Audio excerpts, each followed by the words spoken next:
entablement de pierre borde une niche murale. Un pichet en grès recouvert d'un vernis vert foncé. Une écumoire.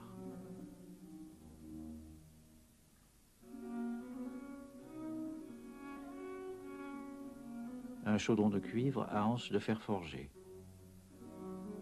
Une casserole de cuivre rouge à manche de fer. Une bouteille de verre opaque remplie de vin. Un couteau à manche de corne tenu par 4 rivets. Une nappe palito vert pâle. 2 barbeaux, poissons d'eau douce. Des huîtres ouvertes. Une assiette de terre vernie. Des petits poireaux. Une boîte à épices en bois tourné. Un égrugeoir, mortier de bois dont le pilon servait surtout à écraser le gros sel. Un chat de gouttière au museau tacheté. Une raie est pendue à un crochet. Elle montre sa face ventrale ouverte. Les viscères ont été enlevés. C'est une femelle. La poche qui contient l'œuf a été conservée. La queue recourbée apparaît au-dessus de la casserole. La formation artistique de Chardin n'est pas connue. Il entre dans la carrière en 1728 par un coup d'éclat. Il a 28 ans. Encouragé par les éloges de divers artistes, il pensa à se présenter à l'Académie royale. Mais désirant pressentir les opinions des principaux officiers de ce corps, il se permit un innocent artifice. Il plaça dans une première salle, comme au hasard, ses tableaux, et il se tint dans la seconde. Monsieur de Largillière, excellent peintre, l'un des meilleurs coloristes et des plus savants théoriciens sur les effets de la lumière, arrive. Frappé de ces tableaux, il s'arrête à les considérer avant d'entrer dans la seconde salle de l'Académie, où était le candidat. En y entrant, « Vous avez là de très bons tableaux. Ils sont assurément de quelques bons peintres flamands, et c'est une excellente école pour la couleur que celle de Flandre. À présent, voyons vos ouvrages. » Monsieur, vous venez de les voir. Quoi, ce sont ces tableaux que... Oui, monsieur. Oh, présentez-vous, mon ami, présentez-vous. Ainsi, M. Chardin fut agréé, avec un applaudissement général. Parmi ses premiers tableaux présentés figuraient le buffet et la raie. Comme c'était l'usage, Chardin les offre aussitôt à l'Académie royale. Restés dans les collections de l'Académie, ces tableaux seront parmi les premiers à figurer au musée du Louvre lors de sa fondation en 1793. Le genre qu'on nomme aujourd'hui nature morte existe déjà dans l'Antiquité. Dans les sépultures égyptiennes, des peintures montrent les offrandes rituelles faites aux morts. Les peintres grecs ou romains mettent souvent en scène des assemblages d'objets décoratifs. Les peintres de la Renaissance placent dans leurs scènes historiques ou religieuses des objets qui prennent une grande importance symbolique.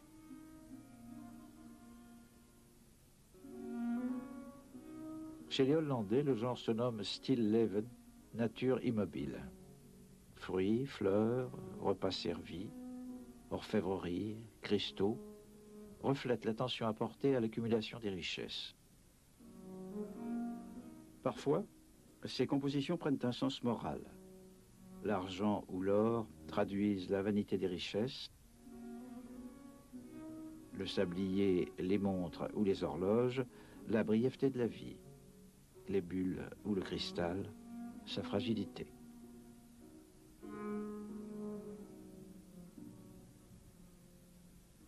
Même chez le Caravage, dans un tout autre univers pictural, une simple corbeille de fruits devient évocation de la beauté fanée et de la corruption.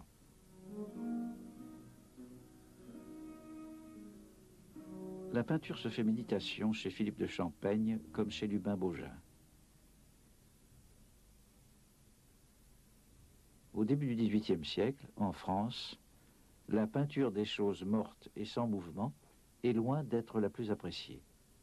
Lorsque Chardin se présente à l'Académie, il est donc reçu dans la catégorie la plus basse. Bien plus tard, en 1756, le mot « nature morte » fera son apparition en français.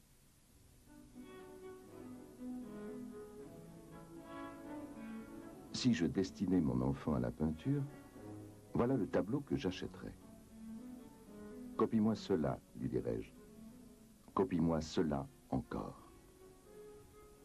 Mais peut-être la nature n'est-elle pas plus difficile à copier. C'est que ce vase de porcelaine est de la porcelaine. C'est que ces olives sont réellement séparées de l'œil par l'eau dans laquelle elles nagent. C'est qu'il n'y a qu'à prendre ces biscuits et les manger. Cette bigarade, l'ouvrir et la presser, ce verre de vin et le boire, ces fruits et les peler, ce pâté et y mettre le couteau. C'est celui-ci qui entend l'harmonie des couleurs et des reflets. Ô Chardin, ce n'est pas du blanc, du rouge, du noir que tu broies sur ta palette. C'est la substance même des objets. C'est l'air et la lumière que tu prends à la pointe de ton pinceau et que tu attaches sur la toile. Après que mon enfant aurait copié et recopié ce morceau, je l'occuperai sur la raie dépouillée du même maître. L'objet est dégoûtant, mais c'est la chair même du poisson, c'est sa peau, c'est son sang. L'aspect même de la chose n'affecterait pas autrement. Monsieur Pierre, regardez bien ce morceau quand vous irez à l'académie et apprenez, si vous pouvez, le secret de sauver par le talent le dégoût de certaines natures. On n'entend rien à cette magie. Ce sont des couches épaisses de couleurs appliquées les unes sur les autres et dont l'effet transpire de dessous en dessus. D'autres fois, on dirait que c'est une vapeur qu'on a soufflée sur la toile. Ailleurs, une écume légère qu'on y a jetée. Approchez-vous, tout se brouille, s'aplatit et disparaît.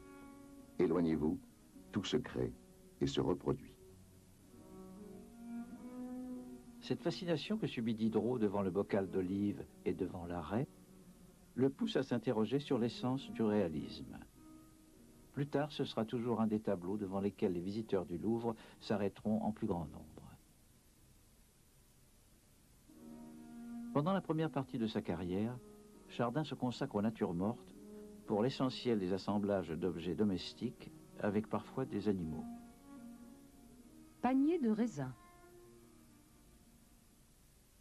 Lapin de Garenne mort.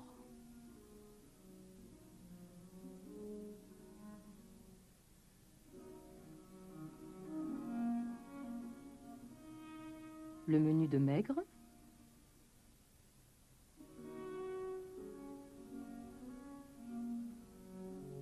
Le menu de gras. À partir de 1733, Chardin, qui souffre peut-être de se voir limité aux natures mortes, commence à peindre des scènes de genre. Une femme occupée à cacheter une lettre.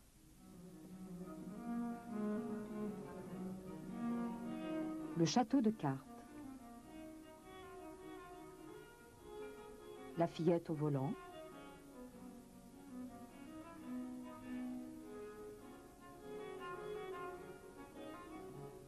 Le jeune dessinateur. Le bénédicité. Bien entendu, en même temps que ces scènes de genre, il continue à produire des natures mortes. Chaudron de cuivre. La tabagie. Chaudron, écumoire et cruche.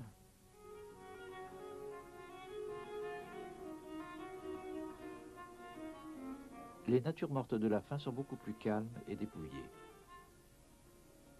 Les animaux morts ont disparu. Le melon entamé. Le panier de prunes. La brioche.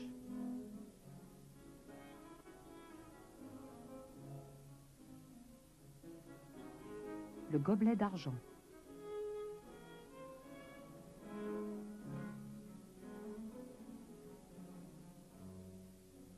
Plateau de pêche avec noix, couteau et verre de vin à demi plein.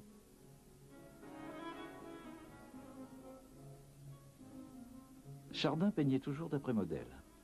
Comme Vermeer, il utilisait les accessoires qu'il avait autour de lui dans sa maison. Ainsi, tous les ustensiles de cuisine de la raie se retrouvent par la suite dans d'autres tableaux. L'écumoire, le chaudron de cuivre, les grugeoirs, la boîte à épices. Le pichet de grès vert figure dans plusieurs tableaux, puis disparaît définitivement, sans doute brisé un jour. D'autres objets apparaîtront aussi dans plusieurs toiles. La fontaine de cuivre est sujet principal d'une nature morte, puis accessoire d'une scène de genre, ou encore relégué au second plan d'une autre scène. Le gobelet d'argent, qui fait partie de l'inventaire des biens de Chardin, est présent dans sa peinture dès le début de sa carrière. Il est volé, un jour de mars 1759, dans le logement que le peintre occupe au Louvre, par un certain François Renaud, domestique, qui trouve la porte de l'appartement ouverte et court aussitôt au Pont-Neuf revendre l'objet à une bouquetière. Récupéré, le gobelet figurera jusque dans les tout derniers tableaux de Chardin. Des peintres hollandais, Chardin hérite d'un sens aigu de la mise en scène. Mais il utilise les objets les plus ordinaires et les assemble en dépit de la logique culinaire ou mobilière, sans doute pour leur seule qualité formelle. Avant tout travail au pinceau, Chardin passe beaucoup de temps à mettre en scène les objets qu'il a choisi de combiner.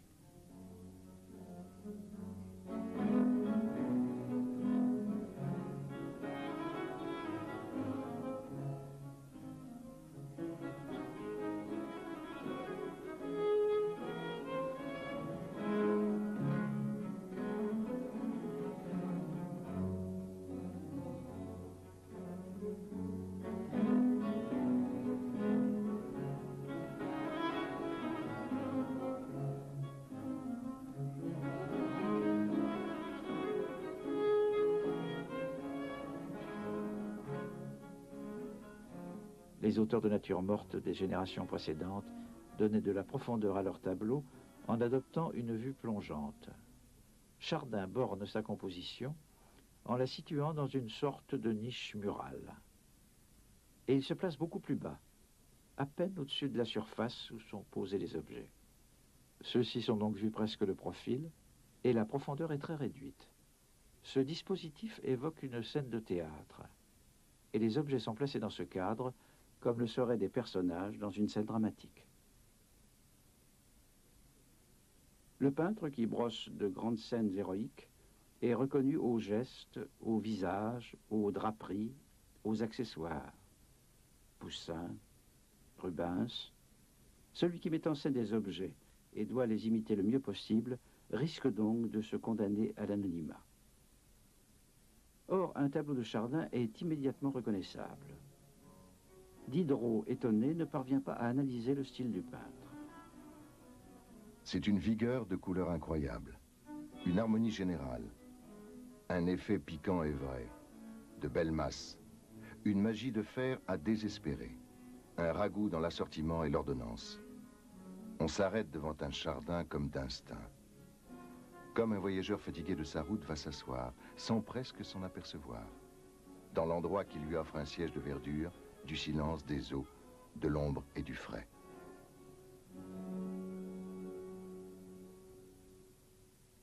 L'entablement marque fortement l'horizontale.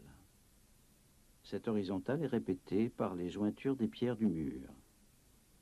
Un petit décrochement dans la ligne des pierres et une zone d'ombre soulignent le renfoncement. Sur ce quadrillage, les objets sont disposés régulièrement. Plusieurs formes pleines, verticales, et plusieurs obliques. La raie occupe précisément le milieu du tableau. Elle dessine un triangle dont le sommet se situe sur la médiane. Cette forme triangulaire revient souvent chez Chardin.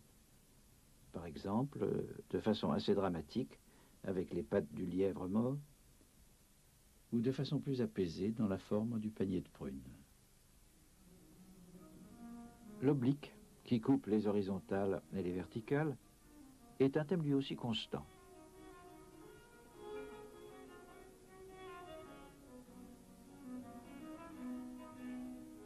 Le couteau oblique et en saillie est un artifice hérité de la nature morte hollandaise où il est censé donner une impression de relief.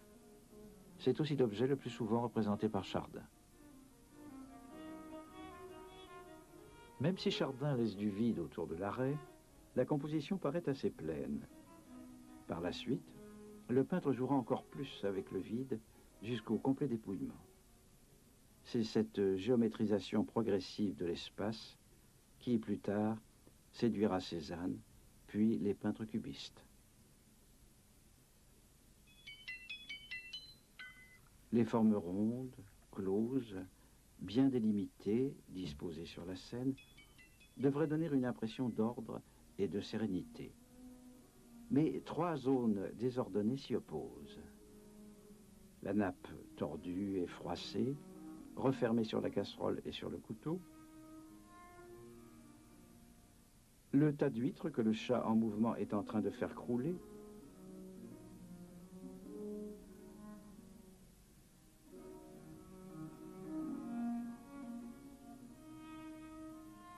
La déchirure qui s'ouvre au flanc de la bête et qui introduit au centre du tableau la plus grande perturbation formelle et chromatique.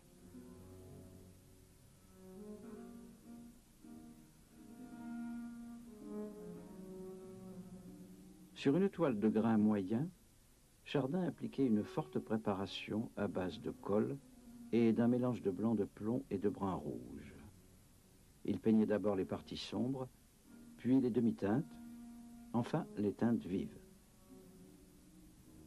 Un long travail d'accord était alors poursuivi. Le peintre recherchait une harmonie entre les diverses parties en fondant peu à peu les couleurs. Il tenait aussi compte des reflets réciproques des diverses couleurs. La touche est épaisse, très travaillée. Les contemporains la qualifiaient de raboteuse. Diderot remarque que la vigueur de la touche impose une distance de vision. Le faire de Chardin est particulier. Il a de commun avec la manière heurtée que de près l'on ne sait ce que c'est, et qu'à mesure qu'on s'éloigne, l'objet se crée et finit par être celui de la nature. Quelquefois aussi, il vous plaît presque également de près et de loin. La gamme chromatique de l'arrêt paraît d'abord étroite, à dominante brun-ocre.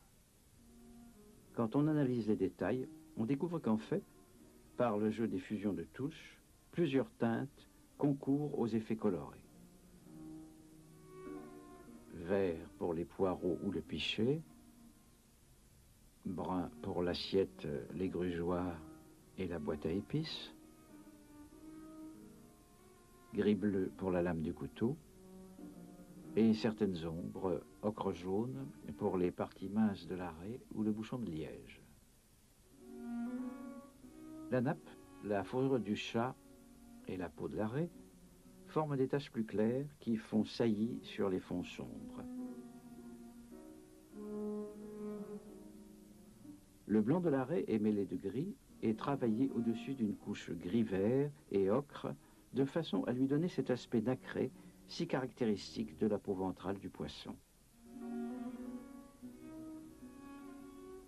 La couleur de chair sanglante éclate au centre avec la cavité viscérale.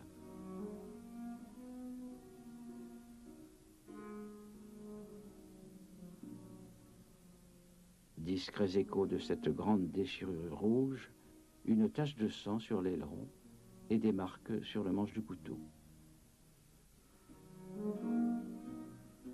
Le même rouge vermillon, mais de plus en plus assourdi, est utilisé pour la bouteille de vin, pour le cuivre de la casserole et pour la couleur chaude du mur du fond. La mise en scène d'un tableau comme l'arrêt ne suffit pas à expliquer l'attirance du spectateur. À première vue, Chardin rassemble les éléments d'un repas. L'animal représenté est une raie bouclée, reconnaissable à son nez moins pointu que celui des autres espèces de raies et à ses écailles en forme de boucle. Le tableau évoque donc la cuisine, un lieu où semblent s'élaborer des partages fondamentaux. Le cru et le cuit, le solide et le liquide, le salé et le sucré, le gras et le maigre, l'animal et le végétal, le poisson et le gibier. L'image marque bien une forme de séparation en distinguant le vivant à gauche et l'inanimé à droite. Ce qui se mange et se boit au centre et ce qui sert à cuire ou à manger de part et d'autre. Et parmi ceux qui se mangent crus, les huîtres, et ceux qui se mangent cuits, les poissons. En pays catholique, on ne mangeait pas de viande le vendredi, seulement du poisson. Et le spectacle proposé est donc celui du repas qu'on fait le jour de la mort du Christ. C'est dans la cuisine aussi que sont autorisées certaines transgressions. Pour apprêter les mets, il faut auparavant faire passer les aliments de l'état d'objet répugnant à celui de nourriture comestible. Éplucher les légumes souillés de terre, tuer et saigner la volaille, écorcher le gibier, vider les entrailles, gratter les écailles, toutes ces activités sales conservent une part de sauvagerie et font de la cuisine un endroit quelque peu sacré. Enfin, lieu réservé aux femmes, la cuisine attire les enfants. Et il y a chez Chardin, peintre de l'enfance et de l'adolescence, un reste de ce regard naïf qui attribue aux instruments insolites de la cuisine des personnalités familières ou patibulaires.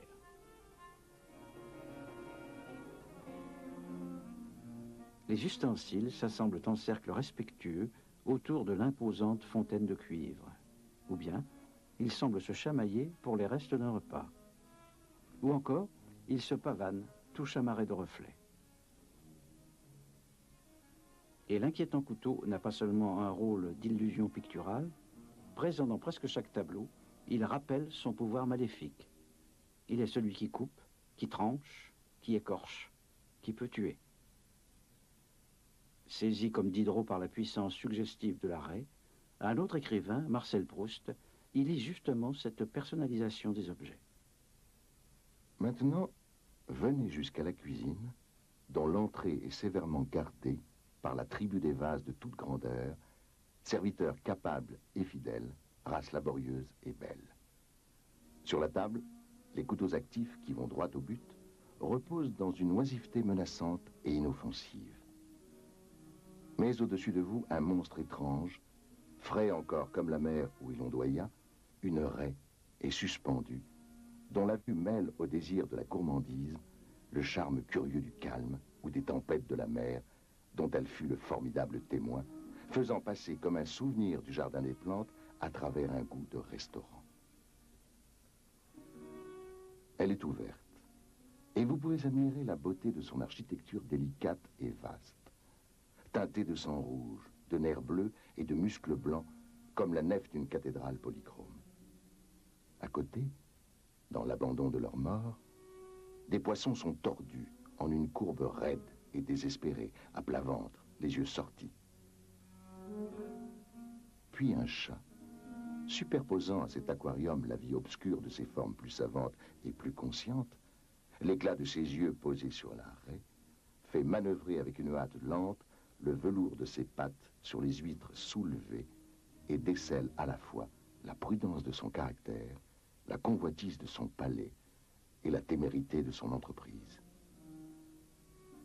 L'œil qui aime à jouer avec les autres sens et à reconstituer à l'aide de quelques couleurs plus que tout un passé, tout un avenir, sent déjà la fraîcheur des huîtres qui vont mouiller les pattes du chat. Et on entend déjà, au moment où l'entassement précaire de ces nacres fragiles fléchira sous le poids du chat, le petit cri de leur fêlure et le tonnerre de leur chute.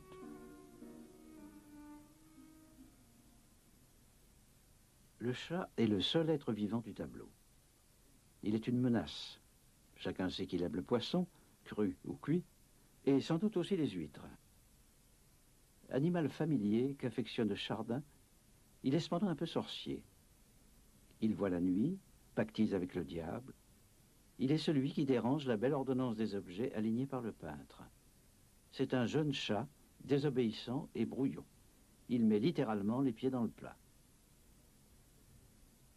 La raie est un animal qui fait peur. Ses nageoires ressemblent à des ailes. Elle semble voler sous l'eau. Elle est classée parmi les monstres marins épouvantables dans les anciennes imageries. D'habiles artisans se servaient des ailes, de la queue, du squelette et de la peau séchée de certaines raies pour fabriquer les momies de sirènes, de basiliques ou d'autres êtres mythologiques qui ornaient les cabinets de curiosité. À côté de ces monstres, la vraie raie y figurait souvent, empaillée. Et même dans l'encyclopédie de Diderot et d'Alembert, contemporain de Chardin, la raie demeure un être plutôt fantastique. Avant Chardin, d'autres peintres avaient montré le poisson.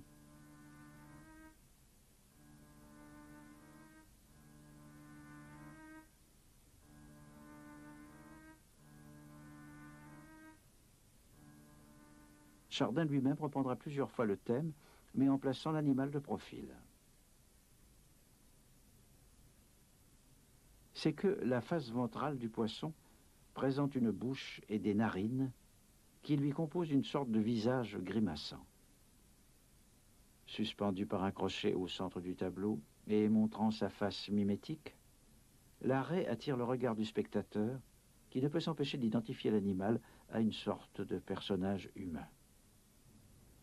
Le dispositif, qui rappelle aussi le bœuf de Rembrandt, évoque les écorchés des planches d'anatomie ou encore les scènes de martyrs ou la crucifixion.